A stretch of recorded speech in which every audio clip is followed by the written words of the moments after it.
Bienvenue à vous sur Ici Beyrouth, c'est une femme, une histoire spéciale gastronomie. Notre invitée de la semaine est Tara Khattar, chef, auteure de livres de cuisine et fondatrice de Maison Tara New York.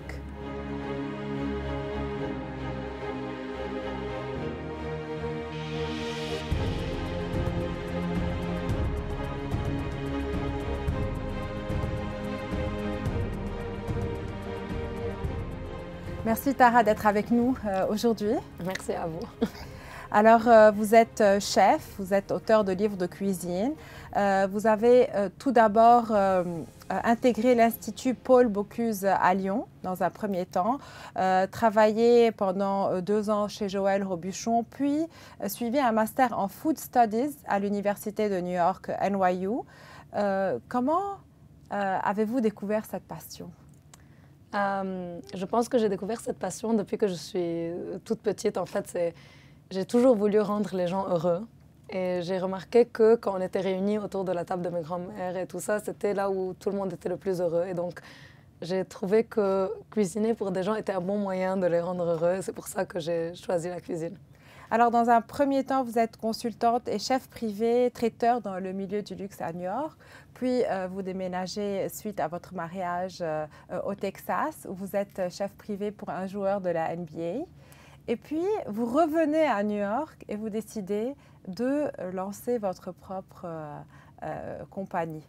Ces déménagements, ces aventures, ces voyages, comment vous gérez tout ça ? Je pense que j'ai toujours été quelqu'un qui aime de nouvelles aventures. Et je pense que, en fait, au début, quand je suis partie à Lyon et ensuite à Paris, dans le sud de la France, à New York, c'était toujours un déménagement qui était très heureux pour moi. Et à New York, je me suis vraiment sentie à la maison. C'est un endroit où, je sais pas, pour moi, vraiment même plus que le Liban, c'est l'endroit qui est vraiment un endroit où j'arrive à m'exprimer d'une façon artistique, à me retrouver artistiquement. Et donc, quand je me suis mariée, j'ai voulu tenter le Texas. Et donc, je suis allée à Dallas, mais j'arrivais pas à... Je me sentais pas vraiment moi-même. J'ai jamais pu me sentir moi-même. Et donc, j'ai pris un job que j'aimais beaucoup avec un joueur de la NBA. J'ai pu travailler sur mon premier livre de cuisine. C'était en plein COVID, donc je suis très reconnaissante d'avoir pu continuer à travailler pendant cette période où la plupart de mes collègues qui ont le même métier que moi ont dû arrêter. Mais une fois le COVID terminé, une fois que j'ai eu mon fils, je me suis vraiment mise à penser sur la qualité de vie que je voulais pour lui et pour nous. Et New York a été je sais pas, New York was calling. Bien sûr, la ville qui ne dort jamais. Oui, j'ai dû rentrer. Pour revenir un peu à votre livre que je vais montrer ici, qui est un très très beau livre publié chez Hachette, qui est intitulé « Liban, une histoire de cuisine familiale, d'amour et de partage ». Pourquoi avez-vous décidé de faire un livre de cuisine ? Je rêve de faire des livres de cuisine depuis que je suis toute petite. J'étais toute petite et je me disais je vais être la Martha Stewart du Moyen-Orient. Ensuite, je me suis rendu compte que je peux faire ça globalement, donc j'ai décidé de vivre aux États-Unis. Mais j'ai toujours voulu montrer que le Liban n'est pas le pays qu'on voit un peu tout le temps dans les nouvelles et tout ça. Et je sentais à chaque fois que je sortais dans ma carrière que je devais toujours expliquer, que les gens étaient un peu surpris. « Ah, c'est ça le Liban, ah, vous êtes sûr ?» On avait trop une image du Liban qui n'était pas mon Liban. Et en même temps, je sentais que moi, je viens de quelque part. Je ne suis pas parachutée en France à Top Chef ou parachutée à New York. Je suis qui je suis aujourd'hui et je suis... si je suis résiliente et forte dans ce que je fais, c'est grâce à ces femmes qui m'ont éduquée, qui m'ont montré, en fait, qui ont été mon modèle. Et ces femmes, ce sont mes grands-mères. On le voit dans votre livre qui est dédié à vos grands-mères, en fait, oui. et qui est très personnel, puisque ce sont vraiment les membres de votre famille qu'on peut voir tout au long du livre, en couverture, ce sont leurs mains, et donc c'est très personnel aussi, ce projet. Oui, c'est un projet qui a été très, très émouvant pour moi, surtout que quand je terminais ce livre, et pendant que je l'écrivais, c'était l'explosion de Beyrouth. On a fait les photos et 2 mois après, il y a eu la révolution. Et donc, c'était un moment qui était très, très fragile pour moi comme pour tous les Libanais. Et c'est fou comment tout se passe comme ça, parce qu'on devait faire les photos en septembre et la révolution s'est passée en octobre et on devait reporter en fait. C'était un mois après mon mariage, il y avait beaucoup de choses qui se passent et je me suis dit non, non, non, c'est bon, faisons les photos maintenant. Et en fait, on a fait les photos et quelques semaines après, toute notre vie a changé, toute la vie des Libanais a changé. Et donc, il y a beaucoup de photos dans ce livre d'espaces qui n'existent plus, qu'on a mis. Et c'était très difficile pour moi d'écrire ce livre parce que je sentais toujours que je faisais pas, j'exprimais pas assez bien mes grands-mères et qui elles sont et leurs recettes et tout ça. Mais c'est vraiment un livre que j'ai fait en pensant à toutes ces générations de Libanais qui ont été déchirés de leur pays, à tous ces expats, à toutes les femmes qui se marient nouvellement, à qui les mamans et les grands-mères donnent les fausses recettes, parce que ça s'est passé avec moi aussi. Alors, j'ai vraiment voulu faire un livre qui est un livre moderne, une encyclopédie moderne de la cuisine familiale libanaise. Donc, ce n'est pas la cuisine de restaurant, mais vraiment ce qu'on mange à la maison. Comment on cuisine chez soi, en fait. Exactement. Et ce livre, on le trouve où? Donc, ce livre est en vente dans tous les pays francophones du monde, avec Hachette.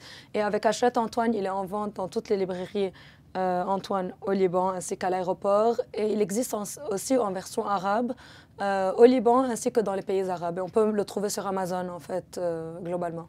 Oui, c'est très intéressant, très coloré, vraiment des photos de plats. Les photos sont très belles, en fait. Qui est-ce qui a pris les photos? C'est Joël Kanran qui a pris les photos. C'est une photographe libanaise. Et en fait, j'avais eu un premier contrat pour mon livre et on m'avait imposé une photographe qui n'était jamais venue au Liban. On voulait faire les photos dans un studio. Et j'ai insisté à ce que toute l'équipe soit libanaise parce que je trouve qu'on ne peut pas expliquer un livre de voyage en étant dans un studio à Paris ou à New York. Il faut vraiment être sur place. On est allé au marché de poissons de Tripoli. Pour la table de Noël, on a vraiment mis la table de Noël de mes grands-mères. Bon, c'était en septembre, mais on les a habillés comme Noël. On a vraiment essayé de recréer ces moments d'une façon très transparente et très authentique. Oui, et ça se ressent et c'est important parce que lorsqu'on apprend à cuisiner, on veut se sentir proche, on veut un langage qui nous ressemble, on veut des photos qui nous paraissent familières. Pour revenir à vous, Tara, vous avez participé à Top Chef en 2018. Vous êtes la première personne du Moyen-Orient à participer à Top Chef et la dernière femme à rester dans cette compétition lors de cette édition. Comment s'est passée l'aventure? C'était une aventure aussi qui était assez émotionnelle pour moi. Je venais de me faire en fait opérer de la main droite et donc je ne pouvais pas cuisiner pendant 3 mois. Et j'ai reçu un appel de France en me disant bon, on aimerait vous interviewer pour Top Chef. Et je n'avais jamais fait de compétition dans ma vie. Même à l'école culinaire, je me présentais jamais aux compétitions. J'ai toujours pensé que j'allais être nulle dans une compétition. Et parce que je m'étais fait opérer, je me suis dit ok, j'ai rien à perdre, why not? Et en fait, mon but c'était de pas être éliminée la première épisode. Je voulais juste survivre la première épisode. Et puis les semaines ont passé et j'ai retrouvé en moi quelque chose que je ne savais pas que j'avais. En fait, je pense que jusqu'à Top Chef, je pensais que j'étais peut-être pas bonne dans ce métier, au moins pas au niveau de compétition. Et j'ai découvert une nouvelle version de moi qui... Donc ça vous a donné de l'assurance, en fait, cette compétition? Beaucoup. Oui. Et ça vous a poussé à participer à d'autres compétitions que vous avez gagnées, oui. Notamment CHOP, c'est oui. ça? Donc vous gagnez en 2019-2021. Et comment vous décrivez cette expérience? C'est vraiment, ce sont des expériences qu'on ne peut pas décrire, l'adrénaline, la beauté des personnes. Je pense que si je ne travaillais pas dans le milieu de la cuisine, je travaillerais en production. J'adore la production et la télé. J'adore comment tout le monde vient ensemble pour créer quelque chose de magnifique en un court temps. Avec le stress et tout qui se passe, mais puis il y a une création artistique qui ressort. Et donc, j'ai adoré ces compétitions. Et en fait, la dernière compétition que j'ai gagnée, je suis arrivée en 2e place à la 3e compétition et j'ai appris que j'étais enceinte durant le tournage. Avec un peu ma 2e famille, parce que ces personnes avec qui j'avais travaillé durant Chopped, j'avais travaillé avec eux en 2018 quand j'étais encore célibataire, et ensuite en tant que femme nouvellement mariée, ensuite ce sont les premières personnes qui ont su que j'étais enceinte. Donc c'est devenu un peu une famille, Oui. cette compétition, et puis c'est bien. Deuxième place, c'est un bébé, c'est pas mal du tout. Il m'a coûté un grand prix, mais bon, voilà, c'est un plus grand prix. Exactement. Il est mignon, c'est bien. Exactement. Je voulais juste vous poser une question sur le genre d'aliments, enfin le genre de cuisine que vous préférez. Est-ce que vous cuisinez oriental, international? Qu'est-ce qui fait votre spécialité? En fait, c'est le sujet de mon deuxième livre sur lequel je travaille. Et je ne pense pas que j'ai une spécialité. Je pense qu'en tant que, un peu d'une façon, les chefs, on est un peu comme des artistes, la façon de laquelle on vit le monde. Et donc, je pense que quand on évolue dans notre vie avec les expériences, avec les nouveaux pays qu'on visite, notre goût change, notre inspiration change. Et donc, ma cuisine change beaucoup, dépendamment de là où je suis et dépendamment de... Ce que vous trouvez aussi, si vous voulez cuisiner. Exactement, de pour qui je cuisine. Si je suis aux Bahamas, je ne vais pas cuisiner comme si je suis à Paris, je ne vais pas cuisiner comme si je suis au Liban. Tout dépend de la personne que j'ai en face de moi et c'est quelque chose qui change beaucoup. Et donc, lorsque vous êtes au Liban, vous cuisinez libanais? Lorsque je suis au Liban, je cuisine, oui, un peu libanais, un peu américain aussi, parce que je sens que mon frère, ma famille, ils aiment bien un peu, découvrir un peu ce qui est new-yorkais. Oui. New-yorkais, c'est quoi au juste? Je trouve que new-yorkais prend toutes les cuisines du monde entier et les rend mieux. Like, je trouve que la pizza à New York est meilleure que la pizza en Italie. Ça, je vais faire des... Je crois qu'il va y avoir, oui, il va y avoir des remous. Et puis, je sais pas, les burgers, là, je trouve qu'il y a un genre de mouvement de cuisine asiatique. En fait, à New York, il y a un nouveau mouvement de cuisine où on peut mélanger plusieurs cuisines ensemble. Et le résultat est quelque chose qui est vraiment génial. Et c'est pour ça que je me suis sentie libérée, en fait, à New York, parce que quand j'étais au Liban, plus en fait. Oui, je voulais créer un peu ce progressive Lebanese cuisine que j'aime cuisiner. Et je sentais qu'ils me disaient non, mais c'est pas ça l'histoire, c'est pas ça la tradition, c'est pas. Et en fait, les choses évoluent. On évolue en tant que personne. Et puis, si on a un plat au Liban qui est basé seulement sur la tomate, et la tomate est géniale, quand on est aux États-Unis ou en France, la tomate n'a pas le même goût. Et donc, on a besoin d'ajouter des choses, de changer un peu pour créer cette même expérience du plat, même si la recette n'est pas à 100% identique. Bien sûr. Et puis, vous créez aussi, pour revenir un peu à votre boîte, en fait, Maison Tara New York. Vous faites quoi exactement avec votre compagnie? Donc, Maison Tara, c'est un peu le 2.0 de ce que je faisais dans le passé. Comme je vous ai dit au début, tout ce que je fais dans ma vie, c'est pour rendre les gens heureux.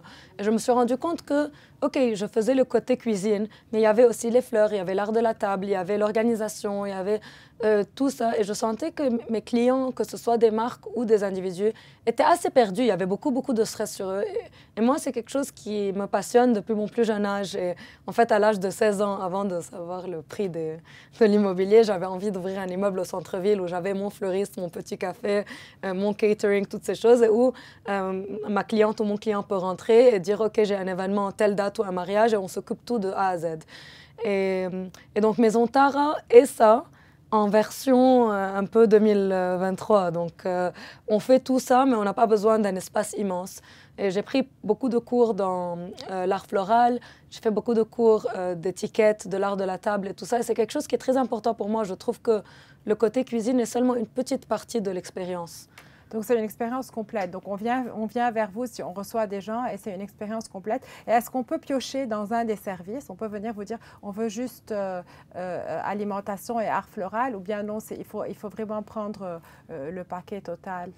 Non, ça peut être quelques-uns des services. Alors, en général, c'est plus un accompagnement de la personne. Donc, des fois, on a des clients qui ont des assiettes sublimes, des fourchettes, des choses. On les aide à les utiliser. On crée le menu dépendamment de la table qu'ils veulent. Et on peut même décider à l'avance quel genre de discussion ils vont avoir à la table en mettant quelques petits souvenirs ou quelques petites choses. C'est en fait créer des expériences dînatoires qui ont un sens. En fonction de ce que le client veut. Oui, où tout a un sens. Aucune fleur est random. Tout va ensemble. Et je trouve, ce qui manque aujourd'hui dans le milieu des mariages ou des dîners, c'est le fleuriste fait un travail fabuleux, le chef fait un travail fabuleux, mais il n'y a pas de connexion entre les deux. Et donc, en fait, le logo de la marque, c'est un éventail. Et c'est un éventail parce que depuis longtemps, les femmes utiliser l'éventail pour communiquer sans utiliser les paroles. Et nous, on fait du storytelling en utilisant tout sauf la parole.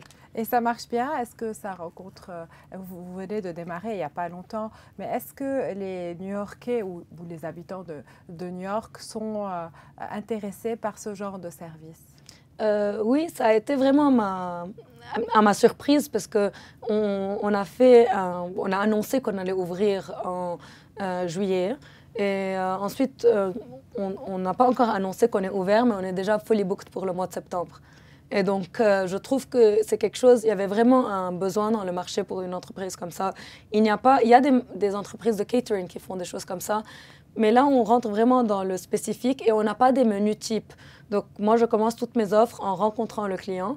Et puis, à travers ce que le client me dit, je lui envoie un menu, option A, option B, et c'est fini. Il n'y a pas de 30 pages de menu, choisissez ce que vous avez envie, parce que je pense que même pour moi, quelqu'un qui est dans le métier, j'ai du mal à expliquer ce que je veux, ce que j'aime. J'ai des clients qui me disent, je déteste le pastel, et puis ils m'envoient des photos avec que des fleurs pastel. Donc, je pense que quand on a un professionnel qui comprend ce que le client veut, des fois mieux que ce que le client peut exprimer, on a des résultats qui sont vraiment fabuleux. Et jusqu'à maintenant, tout le monde a été très content. Et vraiment, le feedback a été très bon et quelque chose qui m'a beaucoup ému. C'est très intéressant et on vous souhaite bonne chance, notamment aussi pour votre second livre, puisque Merci. vous m'avez dit que vous travaillez Oui.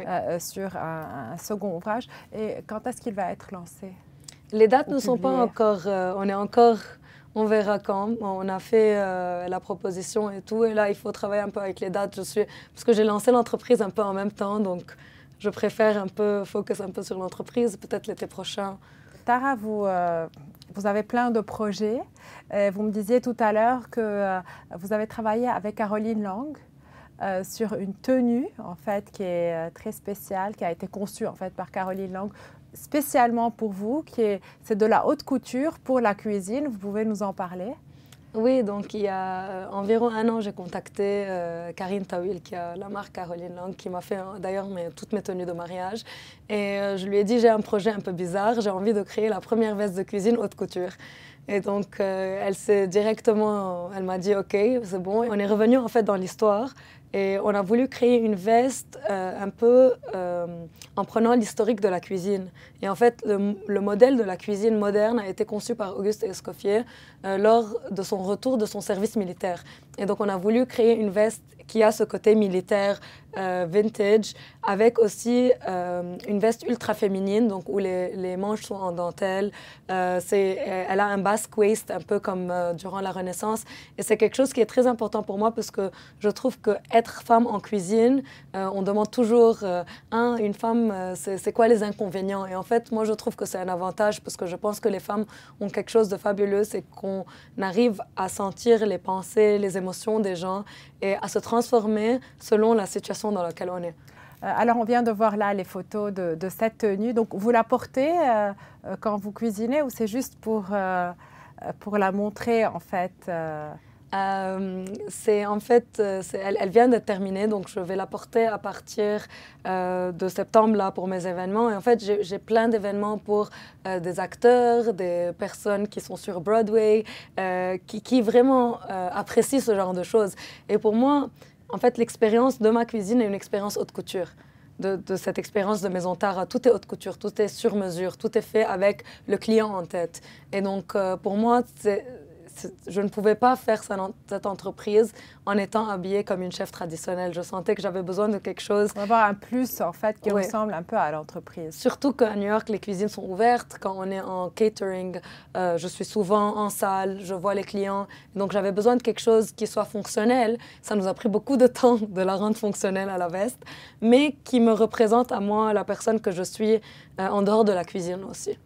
Et pour conclure, c'est une question que je pose à de très nombreux invités. Quel est votre plat préféré? Mon plat préféré, ça dépend là où je suis aussi. Mais je dirais chez ma grand-mère maternelle, c'est la mlokhiyeh, et chez ma grand-mère paternelle, c'est la adnabiyeh. Alors, encore un très bel hommage à vos deux grands-mères. Merci d'avoir été avec nous aujourd'hui, d'avoir partagé votre parcours. Je rappelle qu'il y a ce très beau livre qui est en vente à la librairie Antoine pour le Liban et sinon dans d'autres librairies puisqu'il est publié par Hachette, en fait. Merci et Merci à très beaucoup. bientôt. Bonne chance à New York. Merci beaucoup, avec plaisir. Alors, c'était Tara Khattar, chef, auteure de livres de cuisine, fondatrice de Maison Tara à New York, notre invitée du jour dans ce spécial gastronomie d'une femme, une histoire. Retrouvez-moi la semaine prochaine avec une nouvelle invitée. Dans l'attente, suivez-nous sur notre site web et nos réseaux sociaux.